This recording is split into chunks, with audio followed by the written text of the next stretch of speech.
Ahmedabad municipal corporation સંચાલિત school બોર્ડની શાળાઓમાં આધુનિક સુવિધાઓથી સજ્જ રહેશે। તે ઉપરાંત તમામ શાળાઓમાં સોલાર પેનલ પણ લગાવવામાં આવશે। 1 કરોડના ખર્ચે શાળાઓમાં પેનલ નાખવામાં આવશે। ધોરણ 6 થી 8ના વિદ્યાર્થીઓમાં ટેકનિકલ સ્કિલ વિકસે અને શિક્ષણ મળી રહે તે માટે પણ આયોજન કરવામાં આવ્યું છે। એલિસ બ્રિજ શાળા નંબર 17માં આવેલ સ્પોર્ટ્સ સંકુલનો વિકાસ કરવામાં આવશે, જેથી બાળકો ઓલિમ્પિકમાં ભાગ લઈ શકે। તમામ વોર્ડમાં એક સ્માર્ટ સ્કૂલ પણ ઊભી કરવાની કામગીરી પૂરજોશમાં ચાલી રહી છે। બાળકોના શારીરિક અને માનસિક વિકાસ માટે કાર્યક્રમો કરવામાં આવશે।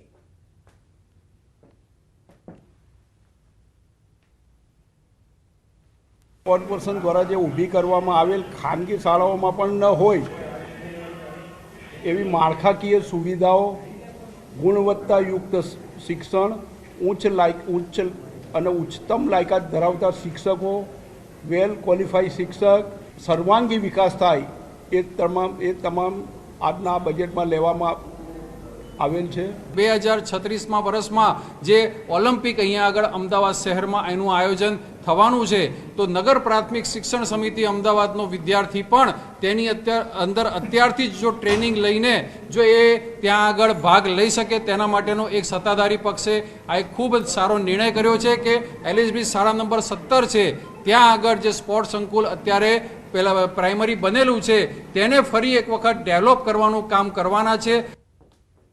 હિંમતનગર એ ડિવિઝન પોલીસ સ્ટેશનમાં 10 જાન્યુઆરીએ વ્યાજખોરો વિરુદ્ધ કાર્યવાહી હાથ ધરવા લોક દરબારનું આયોજન કરાયું હતું। લોક દરબારમાં 11 જેટલી ફરિયાદ મળી હતી। સાબરકાંઠા એસપીની સૂચનાના પગલે પોલીસ સ્ટેશનમાં 8 વ્યાજખોરો વિરુદ્ધ ફરિયાદ નોંધાઈ છે।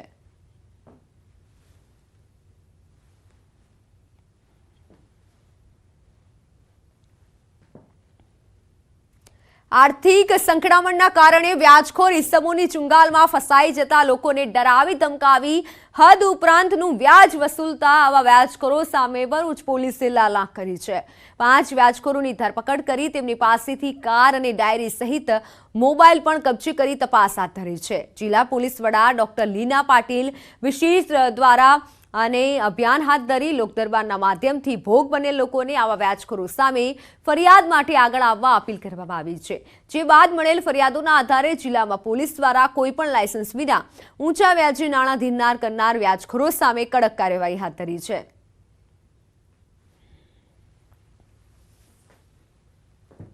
વ્યાજખોરો ઉપર કડક કાર્યવાહી કરવાની ઝુંબેશ ચાલી રહી છે, જે અંતર્ગત ભરૂચ જિલ્લા ખાતે પણ ખોટી રીતના લાયસન્સ વગર નાણાં ધીરધાર કરનારા અને વધુ વ્યાજ જે નાણાં આપે છે અને એમને ભોગ બનાવે છે એ મુહિમ અંતર્ગત ભરૂચ જિલ્લામાં ટોટલ 4 ગુના દાખલ થયા છે, જેમાં ભરૂચ સી ડિવિઝનમાં 3 ગુના અને અંકલેશ્વર એ ડિવિઝન ખાતે 1 ગુનો દાખલ થયેલો છે।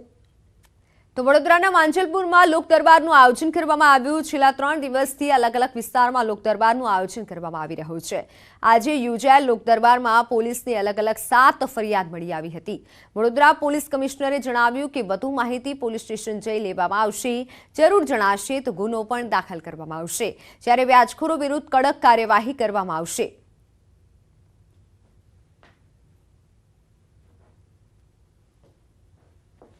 મેં ધંધા કારણે લીધેલા નગરને 70,000 રૂપિયા આજે વિપુલભાઈ ખિસ્તી કંતી લીધેલા મેં, અને આજે મારા કને 3.5 લાખ રૂપિયા માંગે છે અને 3.5 લાખનો મારો ચેક બાઉન્સ કરેલો છે નોઈનો તસાલી શાખામાં, અને મને એવું કે તારે 3.5 લાખ રૂપિયા આપવા પડશે। કોર્ટમાં મને નોટિસ આપેલી છે અને મને સમન્સ મોકલેલો છે। લોક દરબારમાં કુલ 7 અલગ અલગ પ્રકારની ફરિયાદો લોકોની મળી છે। એમાંથી એક સાયબર ક્રાઇમ, સાયબર ફ્રોડની ફરિયાદ છે। આ સિવાયની જે પણ બાબતો છે એમની પ્રાથમિક વિગતો મેળવી છે। હવે હાલ તાત્કાલિક પોલીસ સ્ટેશન એમને બોલાવીને એમની જે પણ વિગતવારની વિગતો નોંધી લઈશું, સામેવાળાને બોલાવી લઈશું। જામનગરમાં આવારા તત્વો દ્વારા કાનમાં બટકું ભરવાનો બનાવ સામે આવ્યો છે। સાધના કોલોની વિસ્તારમાં વેપારી પર આવારા તત્વો દ્વારા કાનમાં બટકું ભરી અને રાક્ષસી કૃત્ય કર્યું હતું, જેના કારણે વેપારીઓમાં ભારે રોષ છવાયો હતો।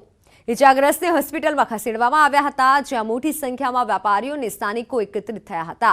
ત્યારે આ સંદર્ભે ડીવાયએસપી વરુણ વસાવાને વિશ્વ હિન્દુ પરિષદ, બજરંગ દળ, હિન્દુ સેના સહિતના હિન્દુ સંગઠનો અને સ્થાનિક વેપારીઓએ રજૂઆત કરી અવારનવાર વિધર્મિત લોકો દ્વારા થતી આ કનગણત અંગે રજૂઆત કરી આવા તત્વો સામે કાયદેસરની કાર્યવાહી હાથ ધરી યોગ્ય પગલાં ભરવાની માંગણી કરાઈ છે। વેપારીએ ખાલી એ લોકોને એવું કીધું કે ભાઈ તમે સાઈડમાં રહ્યો, તો એ લોકો એક હમ કરી 8 થી 10 જણા વેપારીને રાક્ષસી કૃત્ય જે એમ મારેલો છે વેપારીને. એ લોકો બધા વિધર્મીઓ હતા અને એ લોકો પાછા એવી ધમકી પણ આપી ગયા છે. ત્યાંના એસોસિએશનના પ્રમુખ છે અશોકભાઈને ખુદને ધમકી આપી કે તને જોઈ લેશે. અશોકભાઈ છૂટા પડાવ્યા એને